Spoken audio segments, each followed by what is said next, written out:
What's up, football heads? Welcome back to that show. As always, I am your host, Kyle McQueen. I'm here on a Let Me Talk to You Tuesday, the waning hours of a Let Me Talk to You Tuesday on a Wednesday. And I apologize for what I'm going to say is going to be an abbreviated format, but I'm sure I'm going to ramble for an hour anyway. But first, got to get to the last 1 o'clock game. My Minnesota Vikings move to 9-2 with a victory over the now 4-7 Chicago Bears, losers of 5 straight. And if you're a Vikings fan, and probably if you're a Bears fan, you know when Minnesota travels to Chicago, no matter who wins, and the Vikings have won 5 in a row, and despite winning 5 in a row in Chicago, a half decade, I still am terrified every time we got to go to Chicago because every time the Vikings roll into Soldier Field, some wacky, crazy, unpredictable, insane, just bizarre, bonkers, weird shit happens without exception every single year, no matter what the result. And the Vikings are the better team this year. They're playing better. They should have won. So you could say, the outcome was what it was going to be.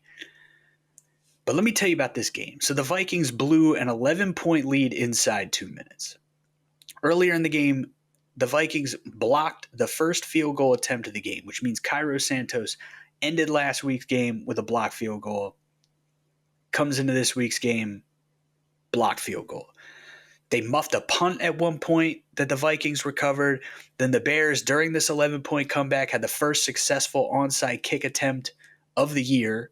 There's now been 10 attempts, and 4 of those attempts have come against the Minnesota Vikings. And then during the overtime process, the Vikings, the Bears make this electric comeback inside 2 minutes, 11-point comeback, 2-point conversion. They tie the game on a kick, and they come out first play of overtime. They win the coin toss. First play of overtime, sack. And the Bears just immediately turn into the Bears again. Then there was a penalty, and they get like a 10-yard little dump off and run on third down, and it was still like 4th and 15. They punt it away.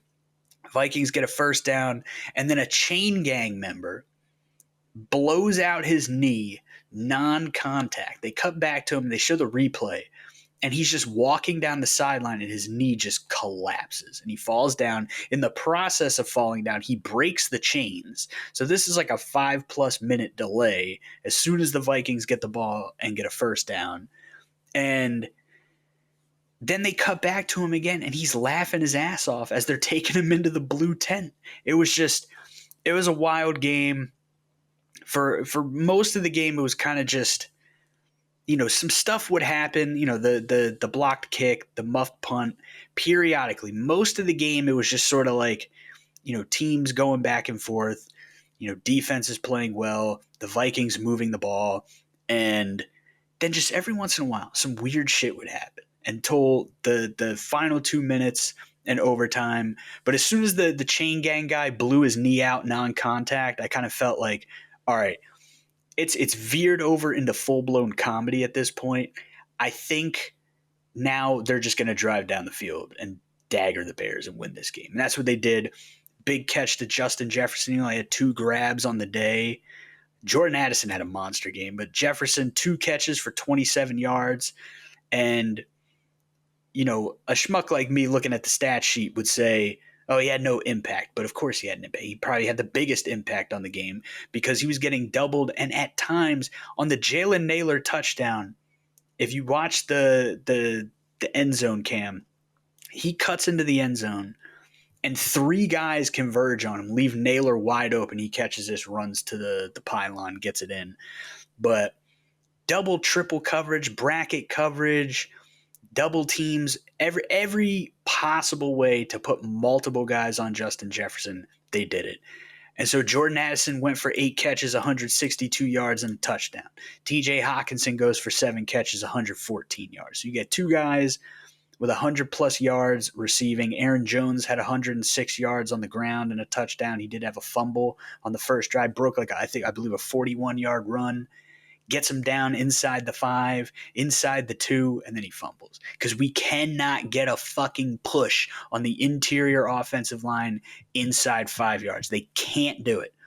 Against elite run defenses like against the Titans with the War Daddies, Devondre Sweat and Jeffrey Simmons, they couldn't get a push anywhere. But against most teams, they get a solid push between the 20s. And as soon as you get inside the 5, when all the defense is condensed and everyone is down low and they know what you're trying to do, they can't get a fucking push to save their lives. But Aaron Jones, he fumbles inside the 2 on the first possession, so realistically, he probably should have never came down to this. There was also a questionable Kevin O'Connell, who I love and I think is fantastic and is a plus coach. I think all 3 years so far, if you replace him with just a league average head coach, I don't think they win nearly as many games. I think he's good for at least 1 win a season, if not 2 in the seasons where, like, you know, your starting quarterback doesn't go down for half the year and Justin Jefferson doesn't go down for half the year. But under those circumstances last year, you're missing Jets for half the year. Kirk goes down after 8 games and you're 4-4. I don't know too many other coaches. There's definitely other coaches out there, but I don't know too many other coaches are getting 7 wins out of that team. So shouts out KO, but 4th and 1. 4th and 1. Sam Darnold has been aces on QB sneaks all year. It's not like Eagles automatic, but it's pretty damn close. As close as you're gonna get without the Eagles offensive line and Jalen Hurts with, you know, squatting 800, 8,000 pounds, whatever the fuck he's squatting. But they go shotgun, empty backfield.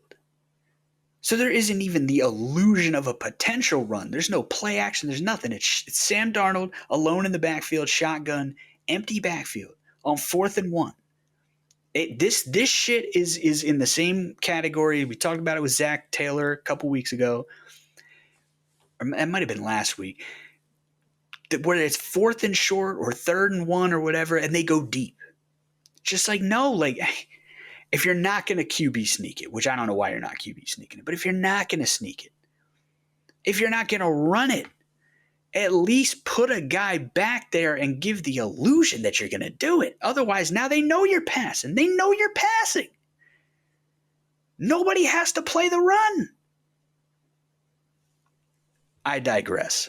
But that shit drives me fucking insane. But it is what it is. Vikings get the win. Sam Darnold, 22 for 34, 330, 2 touchdowns, no interceptions, no fumbles, which means no fumbles lost. Another clean game from Sam Darnold, dealing against a very good Chicago Bears defense. Vikings offense, there was a little bit of a stretch early-ish, excuse me, in the game where it was like, oh, I don't know, are they going to be able to move the ball against this Bears defense? And they did pretty much all day after that. Again, 330 through the air. Aaron Jones, 106 yards. Cam Akers, 19 yards. So you're getting 125 on the ground, 330 through the air. 34 pass attempts to 27 rushing attempts. You know me, I always would love to see that as close to even as possible, but it is what it is. Still not bad, especially if Sam Darnold's playing the way that he was playing in that game, then you let him keep throwing the ball. And we take this back to the Colts game where he threw the 3 interceptions in the red zone, all targeting Justin Jefferson, trying to force it into the double and triple coverages. To me, this shows some growth, saying, all right, we saw what can happen when you try and force it. We got other guys on the team. Jordan Addison's a hell of a player. TJ Hawkinson, hell of a player. Josh Oliver didn't play in this game, but in TJ Hawkinson's absence, Josh Oliver has been fantastic in the passing game. Jalen Naylor, I knew because he dropped the deep ball touchdown last week against the Titans, which would have been the get back for the 98-yarder to Westbrook Akine. And this was a drop in the bucket, just goes right through his hands in the end zone. And I said, I got to bet Jalen Naylor anytime touchdown. This is not sports betting advice, but I got to bet Jalen Naylor anytime touchdown because they're going to get him in the end zone next week. Did I bet it? No. Did he get in the end zone? You fucking bet he did. But they got good pieces. So Sam Darnold not forcing the issue to Justin Jefferson, taking what's there to the other guys. Jordan Addison went off, had a hell of a game. So I think you look at it like that and say there's some growth there. If Sam can look at these two games and say like, okay, I threw for 332 touchdowns, no interceptions, and we put up 30 points. Like that's a better result than 3 turnovers and just squeaking out a game against the fucking Indianapolis Colts, which I believe that was the game where they only scored 4 field goals. Shouts out the artist formerly known as John Parker Romo. But just a good game all around. Jonathan Grenard had 2 sacks. Andrew Van Ginkel had a sack. They're spreading it around. We got Pat Jones, I believe, has 7 sacks. Grenard has 9. Van Ginkel has 8. So everyone's getting involved. And I want to say this about the Bears, because I love to talk about my Vikings, but I want to say this about the Bears, is I've simultaneously been one of the most critical about Caleb Williams and least critical all through the draft process. I said the painted fingernails and him crying in his mom's arms and all whatever bullshit pre-draft stuff. Everyone was like, he's weird. I don't know.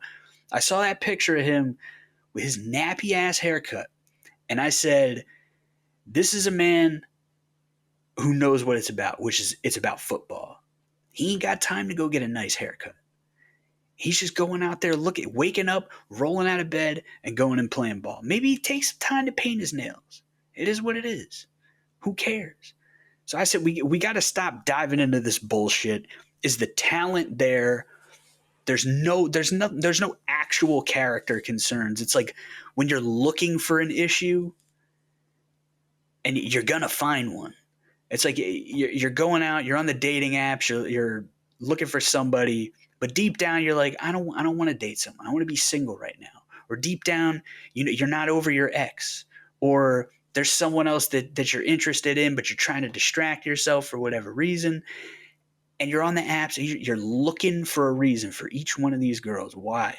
Each one of these guys, whoever you're looking for a reason to say, nah, swipe left. And I feel like that's what people were doing with Caleb pre-draft. Like they're just looking for reasons to question it, to have narratives to talk about on TV, to fill airtime, because they got to talk about the NFL every day, even in the off season. And so do I. It's fantastic.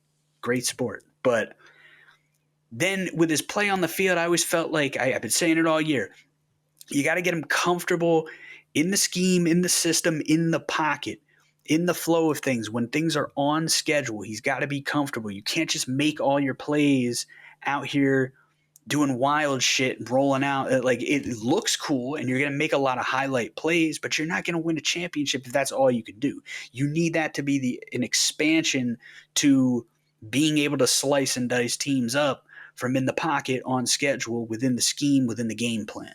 So I just haven't seen that as much. Like, sometimes he gets burned. Earlier in the season, he was getting burned on, trying to do the wild and crazy Caleb stuff, the Heisman shit. And I said back then, he's gonna get that figured out. It's just he's got to get, you got to get used to the speed of the game. These are grown men here. It's the man's league, and so I felt confident he was going to figure that part of the game out. But can he get comfortable in the pocket, on schedule, within the scheme, within the game plan? And Brian Flores was throwing a lot of blitzes at him, as Brian Flores is known to do.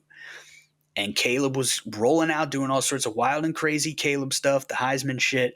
And like, he had one, he rolled out and he threw an absolute duck.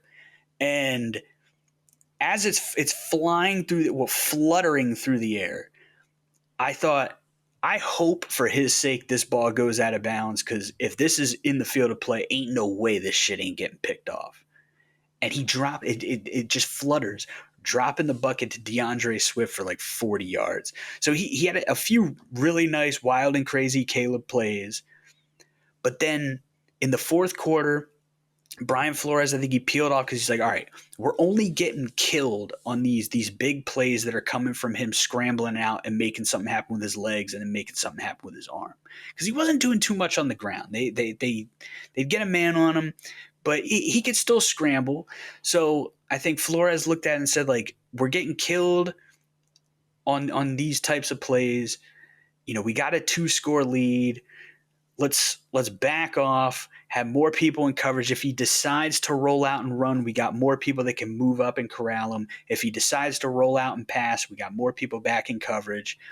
And Caleb sat in the pocket on schedule, according to the scheme, according to the game plan, and he was dealing on those last couple drives. So I got to give Caleb his due. By the end of that game, I feel like we saw the wild and crazy Caleb shit that we're used to from college. We saw that on a professional platform. And then by the end of the game, you also saw him just sitting in the pocket, going through his progressions. And their offensive line did a nice job holding up against just 3 and 4 man rushes. And he managed the game with a sense of urgency to move the ball down the field. And granted, they got a big kickoff return, so like that helped set things up. But he went through his progressions. He looked comfortable. He made the throws, kept the offense moving with a sense of urgency. There was one spot where they let like 20 seconds burn off, and I thought the fans were going to lose their fucking minds. And it's a good thing it went to overtime, because the fans, that would have been the topic of discussion. I'm sure Eberflus would have caught a lot of it, because, he's in Chicago, he's going to catch all the bullets right now. But they probably would have got on Caleb a little bit, maybe analyze the footage. Maybe a receiver was off, loafing around or doing something. Maybe DJ Moore walked off on the sideline again. I don't know. He didn't.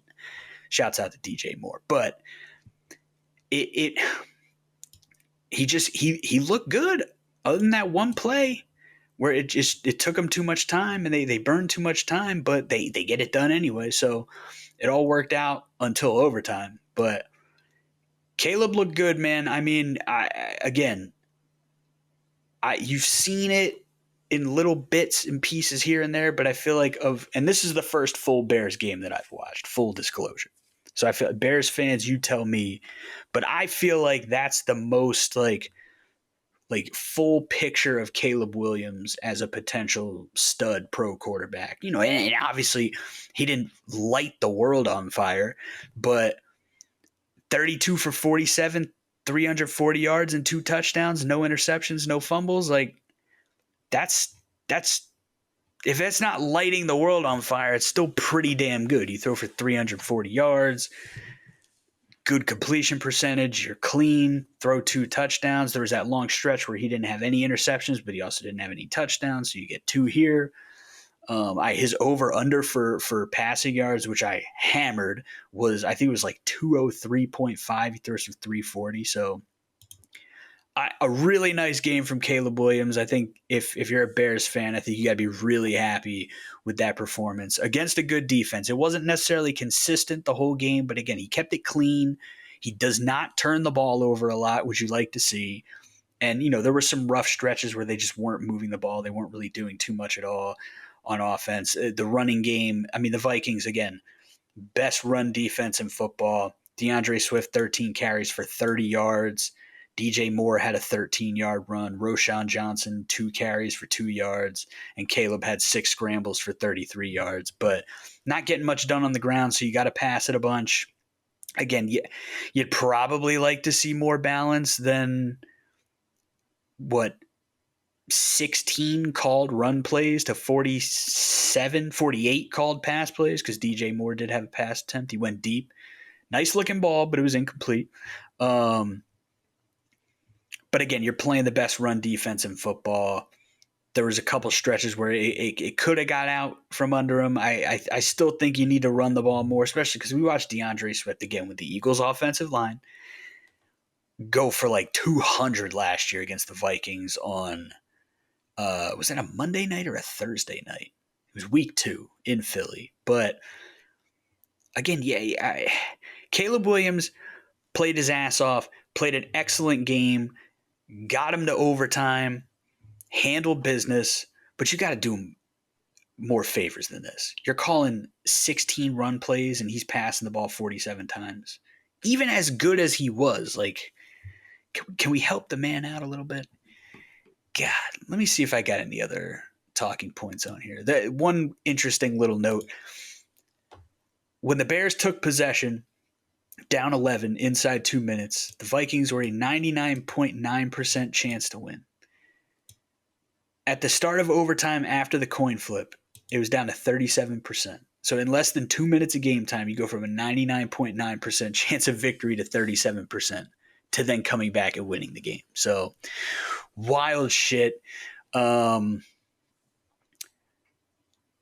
What else do I want to talk about with this game? There was speaking of going back to the chain gang, guys, I heard this on a YouTube show this week that the chain gang members are not appointed by the league, and they're hired by each specific team, and they're paid between $75 and $100 per game.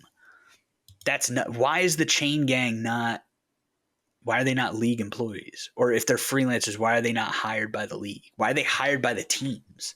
That feels like, is it like the chain gang on your sideline is your teams and the chain gang on the other sideline is the other teams? That's just bizarre to me. We also learned during the broadcast, during a Jordan Addison catch and run up the sideline, that they showed an angle from what they call a boundary cam, which I don't know if I've ever heard that phrase before. And it like showed clear and conclusive evidence that he did keep his feet in. But that's not allowed to be used. That angle that we're watching on television right now is not allowed to be used and factored into any replays because not every stadium has them, and it's not fair equity. First of all, it's ludicrous that not every stadium has this. It's the fucking NFL.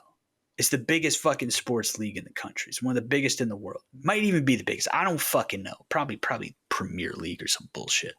I don't know. I don't watch that football. I watch this football. I watch American football. God damn it. It's almost Thanksgiving in America. We're watching American football. We ain't watching that shit.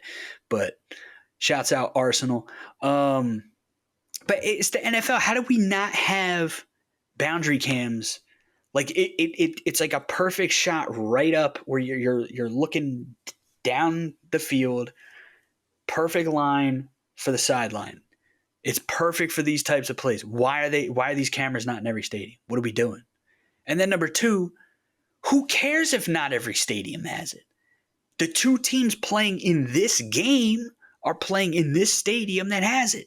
That's the only fair equity that we need to have, is for this game. Now, if you're playing another game, like, just if it's available there for us to get the calls right, why are we not doing it? What the fuck are we doing? Just get the calls right. You have the camera. The play is being reviewed. Use the fucking camera. And if it happens to the other team, use the fucking camera. And if it happens in a stadium that doesn't have the camera, install the fucking cameras, because you're a multi-billion-dollar industry. Stop fucking around. Just let's get the calls right. Let's get the fucking calls right. All right? I'm triggered. It's been a trying season with the Vikings and these fucking random ass bullshit calls. Now, I do believe the call stood, which was that he stayed inbound. So I don't think it made a difference on this play.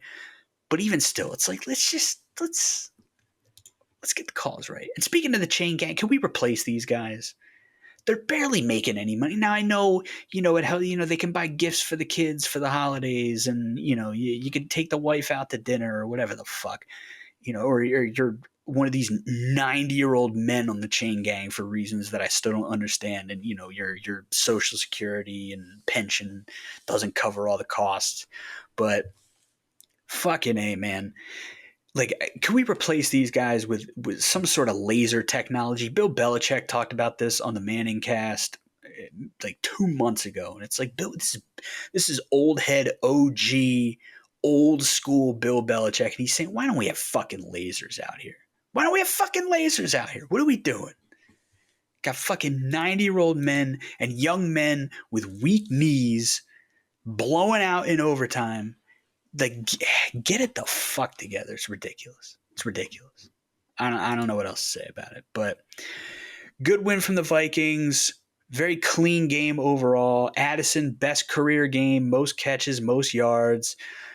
Hawkinson and Jets clutch on the OT drive. Like I said, Jets getting his second catch of the day, a nice big gainer out to, I don't know, like the 40-yard line, something like that. And then two really nice passes to Hawk. There's one Hawk went over top of a guy. I'm not going to call it a Moss, but it was like Moss adjacent, I would say. Just balled out. And yeah, other than the Jones fumble, very clean game. And I do want to talk about this because the onside kick. And I know I'm coming up on a half hour talking about this fucking game, but we're touching other topics, so fucking deal with it. You don't want to listen to me talk about the Vikings? Fast forward. Don't fast forward, but you can if you want to. I won't tell. But the onside kick, I thought about this. You have to declare that you're going for an onside kick now, right? There's no more surprise onside kicks. Now, do you have to declare what type of kick you're doing? And we're just saying, yeah, you got to declare the onside kick. Or is it literally like you just line up and kick it normally? But if you're going for an onside kick, then you have to say, hey, we're going for an onside kick. Or literally every kick, do you say, hey, we're kicking deep this time? Or hey, it's an onside kick. If not, why not say, hey, we're kicking an onside kick? What are the rules on an onside kick? We know it's got to go a minimum 10 yards before the kicking team can recover it to get the ball back. But what's the backside? Is there a maximum distance that this kick can go? Otherwise, like, line everyone up. They got all 11 guys up and kick it like 40 yards down. And like, yeah, the guys who are set up to receive the onside kick are, 12 to 15 yards, got a head start, but they're facing the other way. So they got to turn around and get their acceleration back up versus the kicking team is already facing that way. Their acceleration they're ramped up from go. They still got a lot of ground to catch up, but it's an oblong football. It takes weird bounces. So, you kick that thing 40 yards down and put like a Xavier Worthy. Put your fastest guy on the team. Put the speedsters out there. Kick it 40 yards downfield over their heads. Let it bounce around and do whatever it's going to do. And maybe the guy who's supposed to just jump up and catch it, 10, 15 yards downfield, maybe he's like, oh shit, I wasn't expecting this. He goes to dive on the ball squirts out, goes some other direction. You never know. The odds are so slim on these onside kicks now. It's like less than 1%, something like that, around 1%. Why not try something different? Kick it 40 yards downfield and just make a mad dash.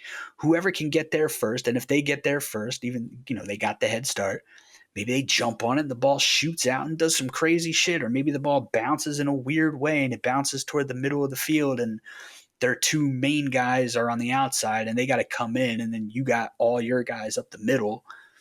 I don't know. I feel like there's a rule here that we just don't know because it never comes up that would prevent this from happening. But I thought about it. I was like, you know what? If there's no rule against it, why not give it a shot? Try it out. Practice it. See what happens. But we're going to move on to the 4 o'clock games, the 1 o'clock games, if you're on the West Coast, like your boy. The now 7-5 Broncos, my Denver Broncos, beat the Las Vegas Raiders, fall to 2-9. I believe Gardner Minshew's out for the season. 29-19. And it was dicey. First half, Raiders were taking it to them, but Brian, come on, we knew the Broncos were going to handle business in this game. Dropped 13 in the fourth quarter, handle business, come away with the win. And all I got to say about this game is this was a classic Bo Nix game.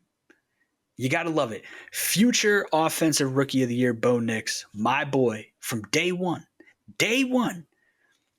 I talked all this shit about this man, but I said if he goes to Denver with Sean Payton, I think he's going to be good. And here he is. He's good. 25 for 42, 273, 2 touchdowns, no interceptions.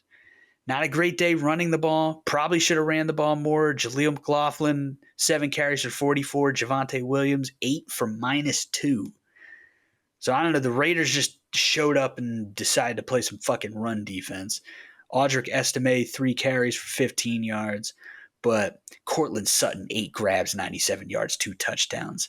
Devon Vele, 6 grabs, 80 yards. Marvin Mims Jr., 3 for 44. Troy Franklin, 2 for 31. Spreading the ball around. Michael Burton had a catch for 8 yards. Javonte Williams, 2 for 6 yards. Lil Jordan Humphrey, 2 for 4 yards. Troutman, 1 for 3. Just spreading the ball. This is I'm telling you, vintage Bo Nix. Vintage Rookie of the Year, Offensive Rookie of the Year, Bo Nix. Watch out, because you heard it here first. A lot of punts in this game, but at the end of the day, my Broncos got it done, 7-5. They might have actually jumped in the standings. They may have jumped the Los Angeles Chargers. Let's take a look and see. Nope. Still behind them, but they're 7-4. So half game back of the Chargers. Chargers might be on the way down. Maybe. Still don't feel like they've beaten anyone significant just yet. Got a couple tough games on the schedule. I don't know, man. Broncos might be a team to beat. They might be poised for an upset. Don't get me started. If the Denver Broncos at the 7th seed, because they play the Chiefs in Denver, week 18. My bad, excuse me. I'm an old man. But the Denver Broncos, if the Denver Broncos lose in week 18, and that lets the Chargers get that 6th seed, and my Buffalo Bills get that 1 seed, and the Chiefs fall back and they get the 2 seed, and super wild card weekend, my Denver Broncos roll on back into Arrowhead, and they ain't getting no kicks blocked today. And the Denver Broncos knock off the two-time defending Super Bowl champion Kansas City Chiefs in Arrowhead in super wild card weekend. Ooh, they'll put that on primetime Saturday night. Put it on primetime Saturday night. Denver rolling in. They might get cocky. They might make that the first game of the weekend. Oh, the Chiefs are going to roll over the Broncos. And watch what happens. Watch chaos ensue when the bad man Bo Nix, Offensive Rookie of the Year, rolls back into Arrowhead with vengeance on his mind and a chip on his shoulder, and he gets the boys riled up. Cortland Sutton goes for about $150. Javonte Williams running for $125 on the ground. Everyone's getting in the end zone. They're dropping 35, 42 points. Bo Nix, 4 touchdowns. Javonte Williams gets 1 on the ground. Let's go. Book it. Whoever's writing this shit, book it. I like it, and you got to love it. Now, I don't want to waste too much time on this one. On the pick show, I pick San Francisco. We find out Brock Purdy's not going to play. I say, I ain't rolling with Brandon Allen. So I flip my pick to the Packers. Packers handle business. Jordan Love, first game of the season without an interception. He heard me talking specifically. Shouts out Jordan Love. I know he watches the show. 13 for 23, 163 yards. It was a light day at work because they were beating the dog shit out of the Niners. And the Niners, man, Niners might be at that spot. We were talking about this with the Rams last week. And the Rams, we'll get to them, but you fall to 5-6. 5-6. Because right now, the Commanders, talked about them yesterday, 3-game losing streak at 7-5 at the final wild card spot. Now, if you're talking about the Rams and the Niners, both are 5-6, only a game out. But the Seahawks started hot, got real cold, and now it feels like they might be getting a little hot again. The Cardinals were hot. They lose a tough game to the Seahawks. We'll see how they fare in Minnesota against the Vikings on Sunday. You know, the Vikings are a better team, but the Cardinals, they could be looking for a bounce back. We'll see what happens with them. So you look at the Rams and the Niners and you think, all right, they're only a game out. The Niners are in 4th place in the division. They're only a game out of 1st place. You're what? 1 game back in the loss column, a game and a half back of the 7th seed.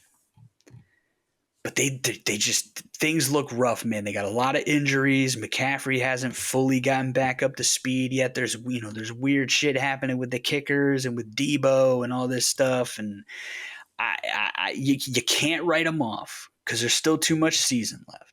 They still got 6 more games. That's enough time to get hot. But I'm not gonna write them off.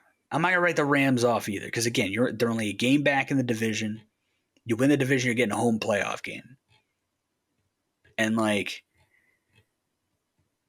you got to tell me that at home, the Rams or the Niners couldn't beat the Vikings, the Packers, or the Commanders, or the Bucks. You might favor the team with a better record, but like they could beat those teams. So I'm not going to write them off yet. But it's this back and forth with both the Niners and the Rams. There's this weird, like, you think they win a couple games, you're like, okay, here they go. And then they lose. Then they win a game. Then they lose a game. And it's like at some point here, you're running out of real estate. According to the NFL.com probability model, I don't know what spreadsheet geeks they got doing this shit, but the Rams got 10% chance to make the playoffs right now. The Niners are at 15. So we'll see, but you're running out of real estate. You're not getting any healthier. You're losing 2 teams that you're probably going to have to play in that first round game. The Niners have lost to the Packers and they lost to the Vikings. Rams lost to the Packers, beat the Vikings. But I don't know, man. It's starting to get dicey in San Francisco for sure. And we'll stay in the West. Seahawks, like I mentioned, 16-6. We did not get Cornrow Geno this week, which was a disappointment. Geno did throw another red zone interception, which, if you're rooting for Seattle, was a disappointment. And I spoke to why I thought Seattle was going to win this game, because then the Cardinals are going to need a bounce back going into Minnesota, where it's like, if they win, are they really an 8-4 team? I don't know. So then they probably lose, but Seattle's got to get it done at home. So I picked Seattle and they got it done. Kyler did not look good. 24 for 37, 285. So some volume there, but no touchdowns, an interception, only 2 rushing attempts for 9 yards. Trey Benson, 4 carries for 18 yards. Amari DiMercado, 1 carry for 14. James Conner, 7 for 8. So that's what, 14 carries to 37 pass attempts again. And you lose 16-6. Run the ball. I get it. James Conner, 7 for 8 yards. But, like, that doesn't mean you just stop running the ball. 37 passes to 14 rushes in a 16-6 game. Whatever. I don't know this can't get any better, because Minnesota, like we said, has thus far the best run defense in the league. So we'll see. But I mean, with my luck, and I say that like we're not 9-2. We're talking historical Viking luck. They look at this and say, God damn, why did we run the ball more? And then they run the ball for 30 times next week. And just, I'm telling you, even the best teams, you just keep hammering.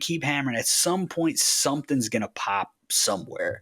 And at the very least, you got to keep them honest. Can't be 37-14. It's just not. It's no. Can't do it. Can't have it. Geno, 22 for 31, 254, 1 touchdown and an interception. They also had a rough day running the ball. 16 carries for 41 yards for Kenneth Walker. Charbonnet, 6 for 22. Geno, 3 scrambles for 2 yards. But at least they're 22 called runs to 31 passes, a little more balance. And oh, would you look at that? They won the game. So Seahawks now in first place after a colossal collapse after a hot start. But I mean, this division right now, like, who knows, dude? Like, Seattle could go back down again. Maybe the Cardinals lose a couple in a row. And then maybe they bounce back. Maybe the Rams and the Niners win their next couple games. Now they're on top and these 2 teams go down.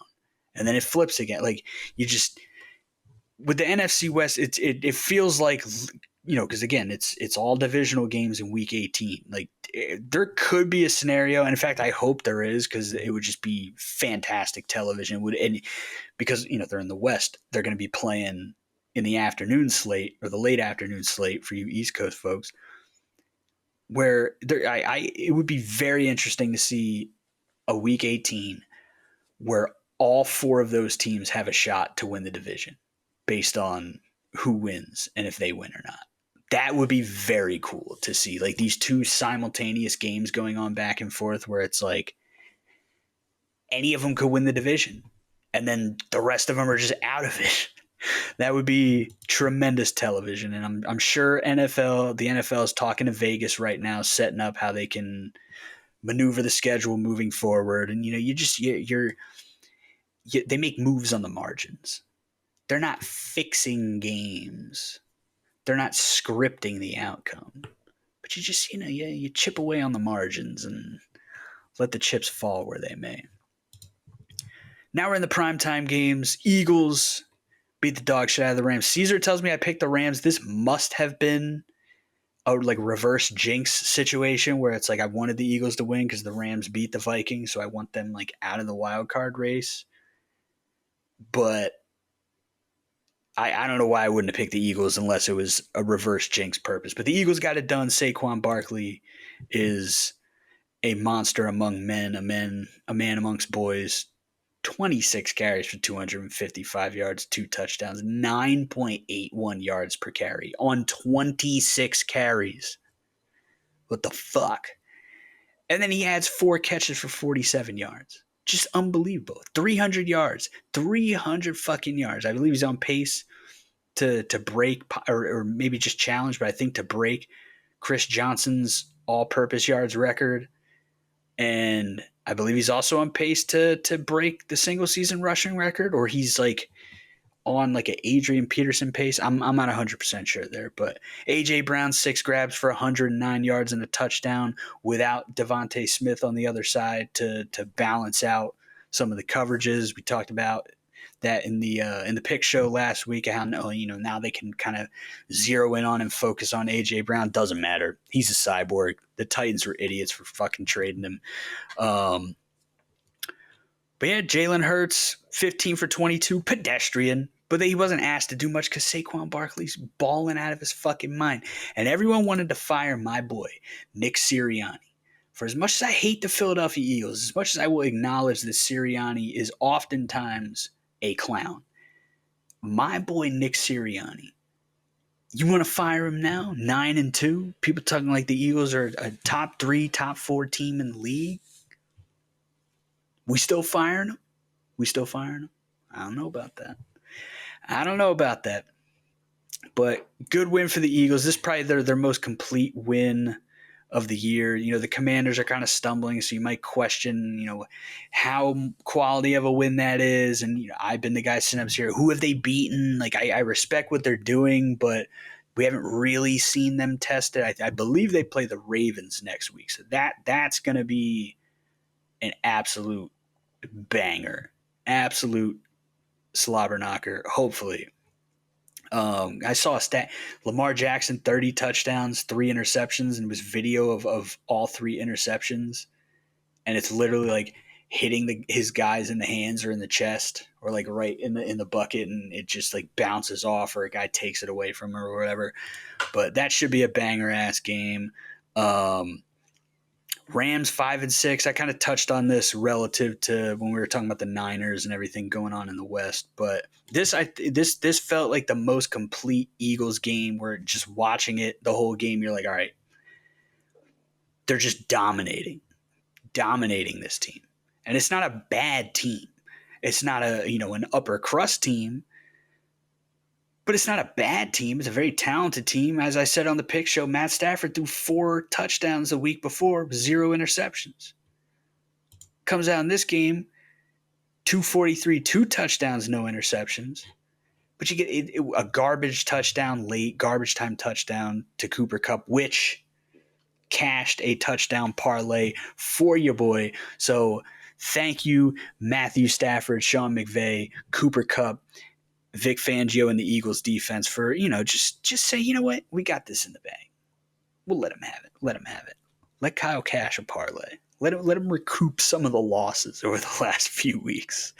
But, the Eagles looked like like there was no playing with their food. It was just like, okay, I don't care if this is a bad team. I don't care if it's a mid team. I don't care if it's a pretty good team or a team that has some potential.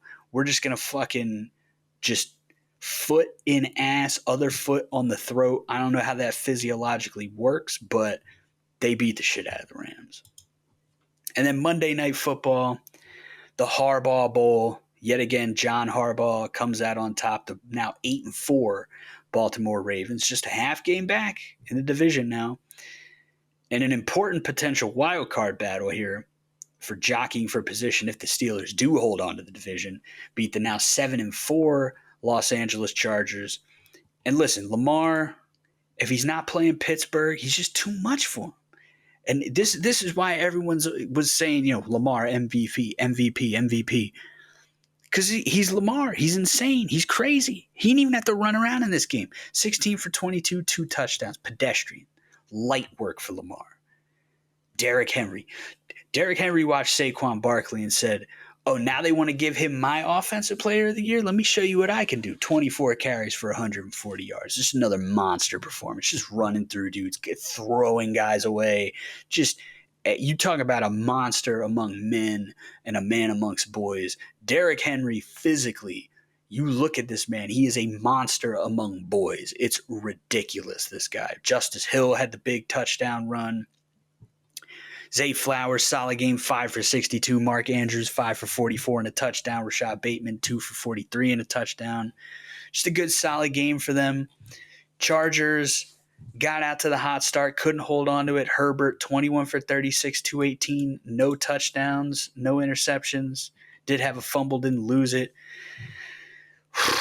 Quentin Johnston, 5 targets, 0 catches. He's the talk of the day. Obviously, Zay Flowers drafted right after him, and then Jordan Addison drafted right after that. And Quentin Johnston looked like he was starting to figure it out a little bit, and now he's kind of dealing with it again. But Ladd McConkey, 6 for 83, 6 targets, 6 catches. So at least looks like they got a guy there. They are going to need a running buddy for him, but they got a guy there. Couldn't get it going running the ball. For a Jim Harbaugh team, only 20 rush attempts in the game to 36 passes. In a game that they were up 10-0. So I don't know, you could question that, but they weren't really getting it done. I mean, I guess you look at the J.K. Dobbins, 6 carries for 40 yards, 6.6 average. I mean, I don't know, maybe give him more carries. Gus Edwards only 9 for 11. So why are we not giving J.K. Dobbins the ball? I don't know. I'm not going to question Jim Harbaugh. I thank you very much, Jim, for the Michigan national title game, and I thank you even more for delivering your first and only born son, J.J. McCarthy, to my beloved Minnesota Vikings. But I said it before with Justin Herbert, man, like the arm talent's there, and he looks the part, and he can make all the throws, and he's tough and he's gritty and he plays hurt and his teammates love him, but like just feels like there's something missing there. And I said this last week, Jim Harbaugh's the type of guy, he could pull that out of you for sure. But I don't know, man. I just feel like when I watch the Chargers, I just feel like there's something that's not there yet with Justin Herbert, where he's getting paid all this money, and it may not look as bad as like Trevor Lawrence because the Jaguars are just fucking terrible right now. But I don't know, man. Just feels like you need a little bit more for you. Can't be going on Monday night against the Baltimore Ravens, a team that you are a half a game up on in the wild card, in your building. And I know it's LA, so it's whether it's the Rams or Chargers, it's whose house, whoever is on the road for that game, it's their house. It's at least 50% their house. They just came in and took over. There's really nothing you can do about it. Then your name might be on the lease, but they're living there. They're setting up shop, and they're lounged out on the couch watching your big screen TV. So you can't have 0 touchdown passes in a game where you're throwing 36 times compared to only 20 runs. You can't throw 0 touchdown passes if you're getting paid $50+ million. Just can't have it. Can't have it. But what you can have is more of this show.